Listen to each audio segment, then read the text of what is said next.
Hey everybody, welcome back to Outspoken, the only show where we say what everyone else is too scared to tweet. Without asking for anyone's safe space, I'm Jay. And I'm Joe. And today we're asking the real question. What does the progressive left lose their minds over a pair of blue jeans and a blonde chick? No, seriously, why is a Levi's-style throwback ad suddenly the Fourth Reich? We're diving deep into the unhinged hysteria over Sydney Sweeney's jean ad and what it says about the state of our culture. Because apparently now denim is eugenics. Before we get started, make sure and smash that like button, subscribe to Outspoken, share the show with everyone you know, and hit the bell icon to get updated when we upload a new episode. Let's get into this.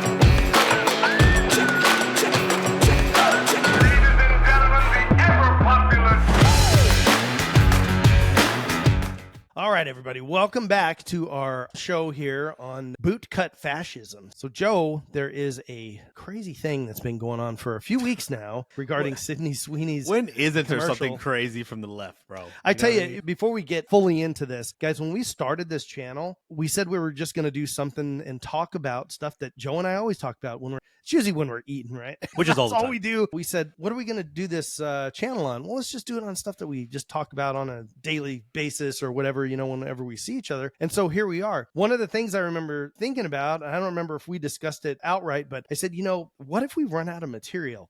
What? Oh, man. We'll never run out of As material. long as the left is alive and kicking, we're going to have material for centuries, my friend. Man. But yeah, that's not going to happen.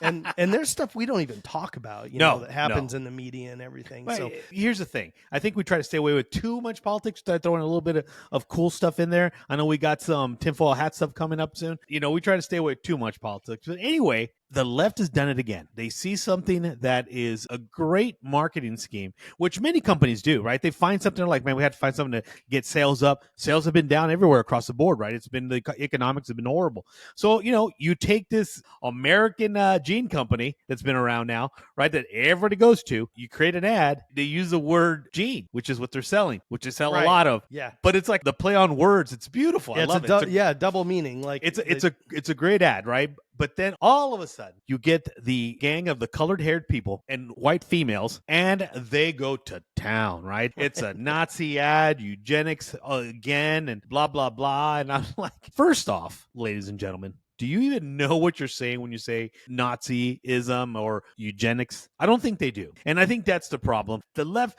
just throws words out there that like, oh my God, fascism. Oh my God, communism. Oh my God, eugenics. Oh my God, we're seeing Hitler on the rise again. Just crazy stuff, bro. So let's talk about eugenics. Eugenics was a 20th century movement to improve the human race by stopping undesirable people from reproducing. Those tactics included forced sterilization. And we'll get back into it. Just keep that word in mind. Forced sterilization, Nazi experiments, misuse of IQ tests, government-led reproductive control. These things actually happen in the United States, believe it or not. In fact, some of these things Hitler knew about and said, hey, that's a great idea. And eventually became what is now known as the Holocaust. But no, honestly, eugenics, it was real, it was evil, and it was disguised as legitimate science. I mean, that's what we do, right, Jay? We disguise things as legitimate science. That's how we got the atomic bomb. Hey, this is just science, it's just for protection, and we ended up using it a couple of times. So today, the term eugenics is often thrown around loosely, even over things like Instagram filters lacking inclusivity. All of a sudden, you get a filter,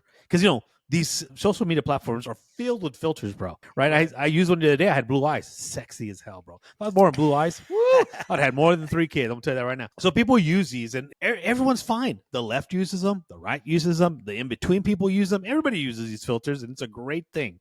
But now all of a sudden they're offended when they bring up a girl who is truly blonde, has colored eyes, and is beautiful. Now you're throwing around the word Nazis and eugenics and whatnot. This contradiction is rarely addressed as speaking of eugenics. I haven't heard that term in years, Jay. I don't know if you've heard it, but I've not heard that in years. It hasn't been in the social media platform pools, hasn't really been around. And all of a sudden now this commercial comes up. It's a great commercial. The stock in this company has gone up like 20% or something, like 40% 10%, some ridiculous amount, right? They're making money, and it worked out great. Of course, the left goes crazy, and it's always those crazy white girls, bro, with the colored hair. It's not like the minority ones, like the Hispanics or the blacks. It's the white people, and I'm like, yo, you're European, man.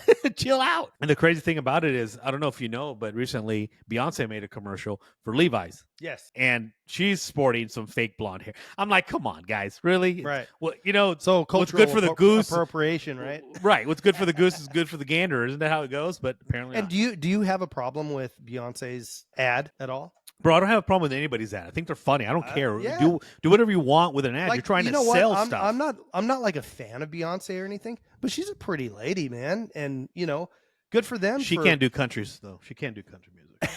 She can't do country, bro. I'll tell you that right now. Yeah, bro, I never had a problem when commercials were all just white people either. No times, even the Mexican commercials, they use very light-skinned Mexicans. Or they were mostly Colombians, but they're on the, Univision and Telemundo.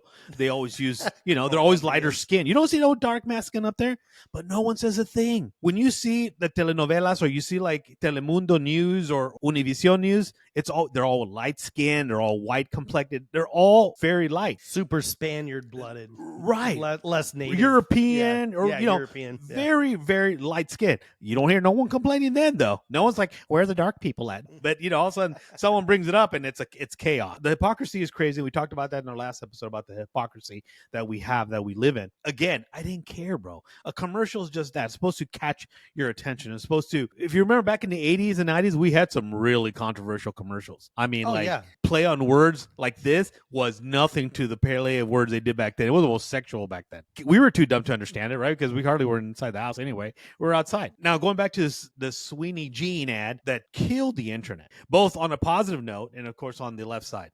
Let's talk about the ad, Jake. What can you tell me about the ad? All right. So the ad features Sydney Sweeney in jeans. Okay. Pretty easy, right? Right. And it's a whole jean outfit, right? It's like a jean-esque top, buttoned up, of course, just kind enough. Kind of like those 1990 Guess campaign ones. Yeah. And if you look at the one that they did for Beyonce and the one for her, they almost have them Beyonce setting up a little bit more, but they're in the same position. Because she got to step up on the white man. She got to step up on the white man. I got it. She's got to be a little higher. Yeah. Both ads look good. They're pretty ladies. It advertises the jeans the way it does. I love how American Eagle used the play on words for gene, as in your DNA, and jeans, as in what you wear. So let me ask you this, Jay. Sweeney has good genes. Do you think she has good genes, though? Honestly, do you think she has good genes? As far as the denim that she has on? Forget the denim. Who cares about what she's wearing? I'm talking about jeans, like her jeans. Like, what I mean. She's a pretty girl. I mean, absolutely. You know what? Here's what's funny, though. I was talking to a guy the other day. I bet you were. Yeah, we were talking about that because this has been a controversy with everybody, right, talking about it. And he was like, what do you think about her? And I said, I don't see a problem with the ad or whatever. And he was like, do you think she's really pretty? And I said, yeah, she's a pretty girl. He said, do you think she's like 10, 11? I'm like, no. I mean, I've worked with or been around women that were as not pretty. Or no. People or no, like tens. You hottie. Thank over you. there. Hey, how you doing? That's really pretty women. Right. It's not like it's just, this has now become a controversy because of some things that were said. And the crazy thing about the whole eugenics deal, the crazy thing about it is that this all started back in the day, right? With the ad, what they're complaining about is the whole thing with white supremacy, right? Yeah. Genes. Hitler was saying that you need to have the proper DNA, the proper genes to be Aryan, right? Yeah. To be of the white race. That doesn't mean just regular white. That's the Aryan race. There's a lot of people like we were talking about, Spaniards and people like that are lighter skinned and have blue eyes. That's not Aryan race, right? Mm-hmm. So that wasn't a part of what he was talking about. So people have jumped on that little bandwagon and said, oh, that's what this totally means. Well, let's step back a minute. The people that look at Planned Parenthood and abortion rights as a women's rights and all that kind of stuff, do we really know where that kind of started from? Well, you'd alluded to that in the beginning. This all comes back from, the early days. And then there was a young lady, her name was Margaret Sanger. And if people don't know who she is, please look her up. Mrs. Margaret Slee, president of America's Planned Parenthood Federation, maintains that European women should stop having babies for the next 10 years. But Mrs. Slee, in this country, having babies is the only thing left which is both unrationed and untaxed. Do you think we really ought to stop? Well, I suppose a subject like that is really so personal that it's entirely up to the parents to decide. But from my view, I believe that there should be no more babies. The term eugenics is basically a set of beliefs and practices that aim to improve the genetic quality of a human population. Historically, by excluding people and groups judged to be inferior and promoting those judged to be superior. There have been various applications of eugenics, perhaps the most famous being the Germans before and during World War II, which was condemned by the Nuremberg war crimes trials. But the Germans did not invent eugenics. In fact, they were inspired by the founder of the taxpayer-funded Planned Parenthood. The truth behind the genesis of that organization and its founder are much darker than most Americans realize. Who was the real Margaret Sanger? Why was she heralded by the Third Reich as the greatest socialist in America? Why do modern Democrats who claim to support the African American population justify presenting her as a cultural icon? Margaret Sanger was born on September 14, 1879 in Corning, New York. She is an icon to left-wing groups due to her founding of Planned Parenthood in October 1916 with her sister Ethel Byrne and Fanny Amendel, which was the first birth control clinic in Brownsville, Brooklyn, New York. 9 days later, the police raided the clinic and arrested all the people involved for promoting birth control, which was illegal. Sanger refused to pay the fine and spent 30 days in jail. She then traveled the country preaching her concepts. Sanger then founded the American Birth Control League in 1921. Sanger also endorsed the 1927 decision Buck v. Bell, in which the Supreme Court ruled that states could forcibly sterilize people deemed unfit without their consent and sometimes without their knowledge. This American law would be the major defense at Nuremberg for the Nazi defendants who were doctors practicing Sanger's methods, and many would be found not guilty as a result of this defense. In 1939, Sanger began what was called the Negro Project, alongside black leaders like W.E.B. Du Bois, Mary McLeod Bethune, and Reverend Adam Clayton Powell. This was the plan to have black doctors performing on black patients to perpetuate the sterilization of blacks who were deemed inferior, as many black patients were suspicious of white doctors. Following upon Sanger's eugenics platform, disguised as giving women access to birth control, the ABCL became Planned Parenthood Federation of America in 1942, after birth control was no longer considered illegal, at least among married couples. During this period, Sanger had critics and supporters. The supporters even today claim that she condemned abortion, arguing that it would not be needed if every woman had access to birth control. What they leave out is that Sanger only opposed abortions if that meant not producing the best, healthiest, most intelligent from Caucasian couples. For blacks, Jews, and brown-skinned people, as well as low IQ white people and those with birth defects, they were not to be allowed. This was what the Nazis adopted. Ironically, in 1966, Planned Parenthood began issuing its Margaret Sanger Awards annually to honor individuals of distinction in recognition of excellence and leadership in furthering reproductive health and reproductive rights. However, the organization very quietly and without any fanfare stopped this practice as Black Lives Matter rose to prominence. It would have been seen as the height of hypocrisy to have a liberal-backed domestic terror group that attacked white America connected to Sanger, a Democrat darling who wanted to exterminate blacks. In fact, the last recipient of the award listed on the website is Dr. Willie Parker in 2015. Then, it just quietly disappeared. Parker was an abortionist known for his contentious claims that his Christian faith influenced his work.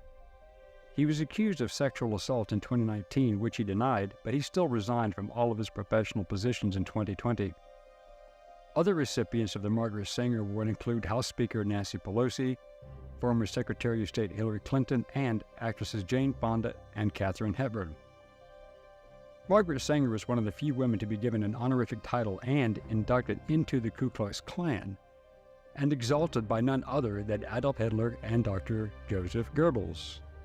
She was friends with the racist Democratic President Woodrow Wilson, Democratic fundraiser, and automobile maker Henry Ford, who was also friends with Adolf Hitler and a rabid anti-Semite and hater of black Americans. Margaret Sanger's rabid racism, anti-Semitism, and violent suggestions on eliminating all non-whites from American society endeared her to the eugenics crowd. She wanted an all-white, healthy, intelligent society built upon the concept of racial eradication years before Adolf Hitler and the Nazi Party were even a thought. In 1934, the Nazi Party adopted her radical positions, with Goebbels saying, "Margaret Sanger is the best National Socialist in America." In fact, the September 15, 1935 Nuremberg laws classified races according to an insane chart drafted by Dr. Wilhelm Stuckart and Dr. Friedrich Kritzinger. The official name was the Reich Citizenship Law and the Law for the Protection of German Blood and German Honor. These laws embodied many of the racial theories underpinning Nazi ideology, which they adapted from Margaret Sanger. These laws could provide the legal framework for the systematic persecution of Jews in Germany, who at that time were deemed a race and not a religion, and the eugenics behind them were taken from the world of Sanger. In fact, her theories and opinions influenced men like SS Captain Dr. Josef Mengele, the Beast of Auschwitz, and his associates, Dr. Karl Klauberg, Dr. Herta Oberhäuser, Hitler's personal physician Dr. Karl Brandt, just to name a few. When Hitler authorized the Action T4 euthanasia program to murder the handicapped, mentally ill, and other undesirables from German society, the doctors and nurses were given the program directly from Margaret Sanger's own philosophy. On August 18, 1939, the Reich Ministry of the Interior circulated a decree requiring all physicians, nurses, and midwives to report newborn infants and children under the age of 3 who showed signs of severe mental or physical disability. The man who started the program was Dr. Karl Brandt, and they were disguised as children's clinics and advertised that they would treat their abnormalities and infirmities. In fact, they were death centers, where the children were quietly killed and the cause of death misrepresented as by other means, such as pneumonia, tuberculosis, etc. Dr. Brandt himself claimed that Sanger's methods were most effective and, if performed correctly, are ingenious. In Sanger's own words, she peddled racism, eugenics, contraception, abortion, while demonstrating a visceral hatred for children, parenthood, marriage, and the Catholic Church. The following quotes are directly from Margaret Sanger's own writings and interviews. 1. The most merciful thing that the large family does to one of its infant members is to kill it. 2. A marriage license shall in itself give husband and wife only the right to a common household and not the right of parenthood. 3. All of our problems are the result of overbreeding among the working class. Knowledge of birth control is essentially moral. Its general, though prudent, practice must lead to a higher individuality and ultimately to a cleaner race. 4. Blacks, soldiers, and Jews are a menace to the human race. 5. The masses of Negroes, particularly in the South, still breed carelessly and disastrously, with the result that the increase among Negroes, even more than among whites, is from that portion of the population least intelligent and fit. 6. Birth control appeals to the advanced radical because it is calculated to undermine the authority of the Christian churches. I look forward to seeing humanity free someday of the tyranny of Christianity, no less than capitalism. 7. Every single case of inherited defect, every malformed child, every congenitally tainted human being brought into this world is of infinite importance to that poor individual. But it is scarcely less important to the rest of us and to all of our children who must pay in one way or another for these biological and racial mistakes. 8. It now remains for the United States government to set a sensible example to the world by offering a bonus or a yearly pension to all obviously unfit parents who allow themselves to be sterilized by harmless and scientific means.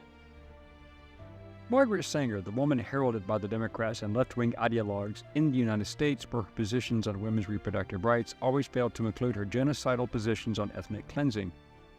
She died on September 6, 1966 in Tucson, Arizona. But Margaret Sanger was not alone.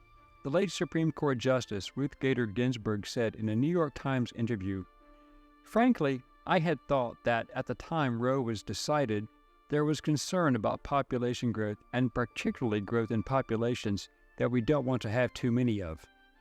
In Elle magazine, Ginsburg also stated that poor people should have ready access to abortions because it makes no sense as a national policy to promote birth only among poor people. In 2015, out of $1.29 billion in total revenue, $553.7 million came from the government reimbursing Planned Parenthood for their services. In 2020, Planned Parenthood performed 383,460 abortions, the highest number of abortions it has yet reported, and an increase of nearly 28,600 from the previous year. And in the United States, the abortion rate for black women is almost 5 times that for white women.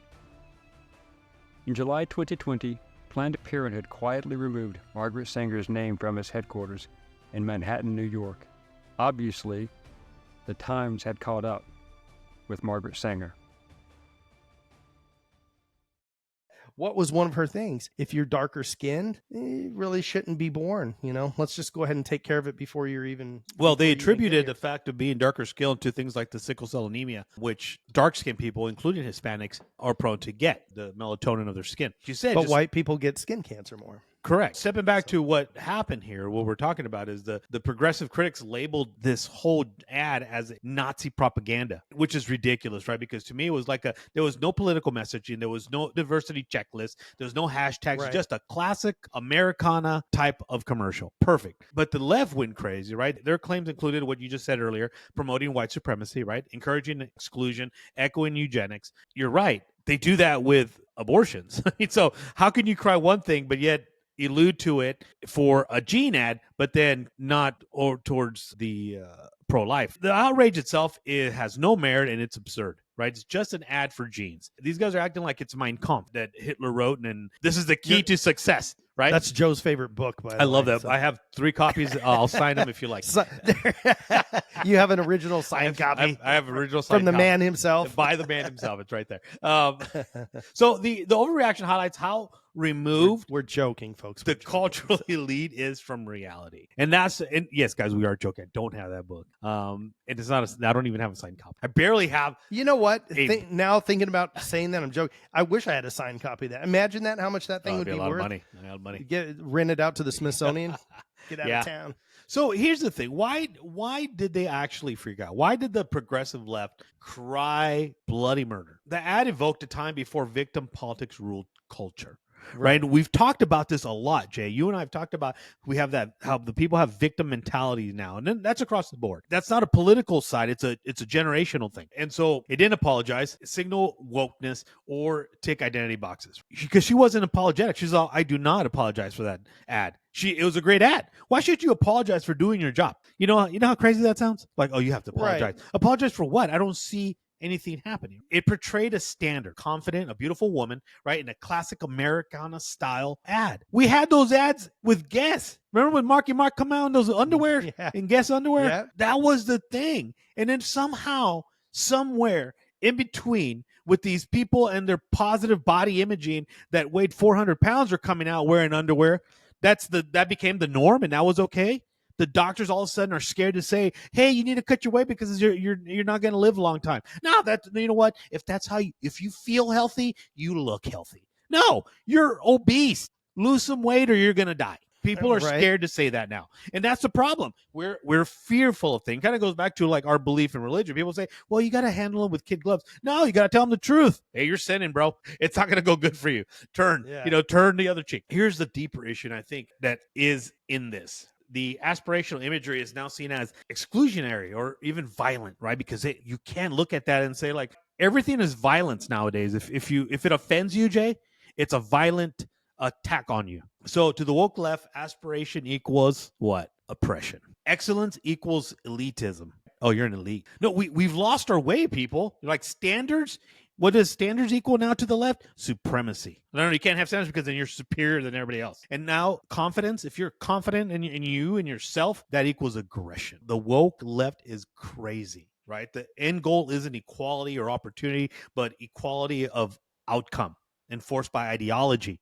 And we've been saying this and we've been talking about this. Even on some of our funny stuff, we've been talking about this, that it's happening and it's getting out of hand. It's a simple jeans ad. That's it. And for somehow the crazy left has made this a eugenics, challenges the narrative of this. Like it's a commercial. It's an ad for jeans. That's It's it. still what drives me nuts about that is they are the defenders and proponents of what eugenics is in the first place. You know, that's Yeah. what's crazy about this. Yeah. Everything that they get into is 100% backwards. I was 100% born a male, but I'm going to use female bathrooms from now on and all this kind of stuff. Yeah. And it's like, well, that's completely backwards of normalcy. I get it. That's the way you feel. But little Johnny feels like lighting, you know, all the leaves on fire. That's the way he feels. You should let him do it. No, that's not the way. That's not the way the world works. You got to follow some rules and You and know what our basic- parents would basic say? biology and stuff. You know what our parents said? Well, I feel like whipping his ass.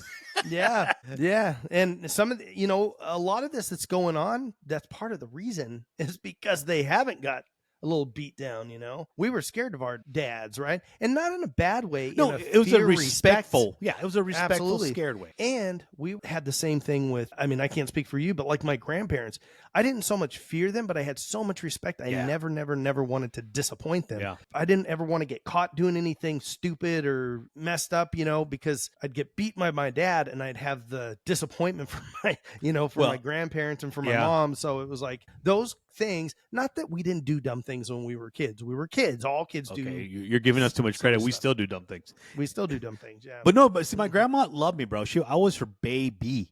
I was the baby of the baby, right? So I was pampered. But you know what was the worst part about my grandmother? If I did something stupid, which I did a lot, she would make me go get my own brand your from the Switch. bro. Yeah. Go get your Oh. Switch. And then she'd tell me, don't get no dry one because I go out there and get the greenest one. And then she'd make me peel it. Yeah. You know, like Get a green one and dip it in Yes. water, boy. Oh, baby Jesus. So yeah, I tried not to disappoint my grandma, not because of anything of disappointing her, because I was gonna get whooped. And she was my grandma. She was a Texan woman who used to chain smoke. So bro, she wasn't playing no games. Yeah. The very My last, grandma be like, "Come here, boy." Oh damn. You know? the very last butt whooping I got, I was like 12 or 13 when I was in 8th grade. Think about that. My buddy and I. You got one last on your birthday when I spanked your booty. Oh, well, that's a whole different. That you know, it's not sexual harassment if you like it. So, So anyway, let's go back to now. Let's talk about the left a little bit. We talked about what their deeper issues are and how we see what once things were positive and how they make them into a negative factor now. This is what I love about the left, bro. They accuse us of all these things, yet they're the ones that are those embodied souls that they're accusing us, right? Right. We're going to call this segment, the projection, right? Because they love to project, right? So the progressive left hasn't rejected eugenics, bro. They've rebranded it. Abortion as birth control, right? Total acceptance, good to go. Genetic testing to abort disabled babies, that's called empowerment now. Gender affirming surgeries on kids, yeah, hey, labeled brave and progressive, right? This isn't an opposition to eugenics, bro. This is eugenics, and they missed to fail it. All it is they dressed it up in modern activism and wrapped it in a pride flag. They fail to see it. They fail to understand that what they're crying wolf about is they're the wolf. They claim to oppose designer humans, but they selectively choose life or death based on traits, bro. And call it choice, yet a woman in jeans causes mass hysteria, and that's the real threat. I mean, how could you? I can't make this up, bro. I mean, I can't. And that's the thing, that they don't take a moment, they don't pause, they don't take a breather, count to 3, and think about what they're really saying, because what they're saying and what they're doing are very contradicting. It just gives conservatives or in a political sense, the right a better angle to dispute the ridiculous claims of, like, they throw words around, bro, like it's nothing. You don't hear that coming out of conservative sides or from the other side. You don't hear us yelling about, crazy things. They're throwing out Nazis, they're throwing out eugenics, they're throwing out fascism, they're throwing out communists, they're throwing out all these titles, yet they're the ones who are solely active in participating in those type of descriptors. You know what I'm saying? Yeah. And at its core, bro, this outrage is about control, not fascism. This is totally about control, because the left always wants to control the narrative. And you and I have talked about this so much, and how they always want to take control of that narrative. The left isn't scared of authoritarianism. They're scared of losing cultural dominance, right? Because let's face it, the left has become a culture. It's no longer a political party. It's a culture. How they dress, how they campaign, how they protest. If there's a protest, no signs, no nothing, but you're looking at a protest, they're throwing stuff, they're burning things, they're stealing stuff. I guarantee you could call out who they are without having to read a sign, because that's their culture now. The left has become so corrupted, so confused, that they've embodied their activism as a culture now. And that's who they are. That's how they identify. And to me, that is crazy, and it's dangerous, because, as you know, those people that are off borderline on the edge, they go on edge and they start hurting people because of their crazy cultural dominance that they want to do. And to me, that's crazy, because you're taking something and you're corrupting it. It's kind of like when we talk about the Bible, right? People, the reason we have even the term religion is because so many people grabbed what they think the Bible said and created their own ideas about it. Right? They took a verse and said, "Oh, this is what it means," and blah blah blah. And so, or they added their own books to the Bible. Correct, because they could not understand what was written. Well, and also they wanted to put their own spin or create their own things. And it's just, honestly, it's like Christians nowadays. I don't want to get too off topic, but where people basically will take the things that are okay for them to follow, and the things that they don't want to follow, they make excuses about it. Well, I mean, come on, it's been happening for centuries and centuries, yeah, right? Absolutely. Jesus came and created his church, the Christian church, and even during that time when the apostles and those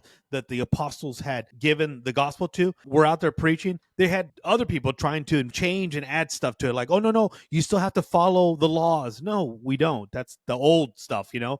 And so it's happening in a different form. It's happening with progressive left, where they're just throwing words out there, hoping that, you know, it's like back in the days, you used to go to the bathroom in the boys' bathroom in high school and wet paper towels and throw them against the wall, make them stick in the windows, right? Put a little bit of soap on it. There, yeah. And so I don't know what you're talking about.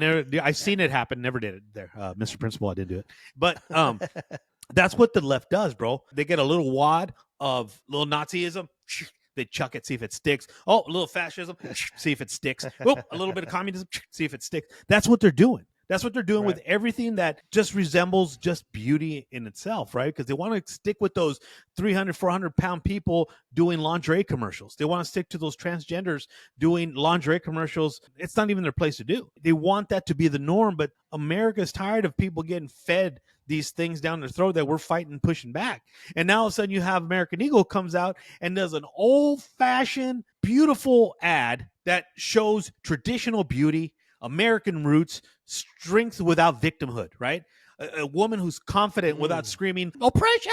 I'm just an American woman who happens to get down on the range. That's it. It's a plain commercial. You know, they have some zooming in on jeans and a little bit on her. And, you know, they have the play a word with jeans. And it was nicely made, bro. I think it was a great commercial. But then you have people that don't fit into that. And they just want to make it negative for everybody. American Eagle, good job. American Eagle. Good job. 2 thumbs up. 2 thumbs up. All right, guys, before we get out of here, make sure and smash that like button, subscribe to Outspoken, and share the show with everyone you know. Hit the bell icon to get updated when we upload a new episode. Make sure you take care of one another. And remember, do better, be better. And as always, God bless America. God bless America. We'll see you guys next week. Have a great week. See you next Tuesday.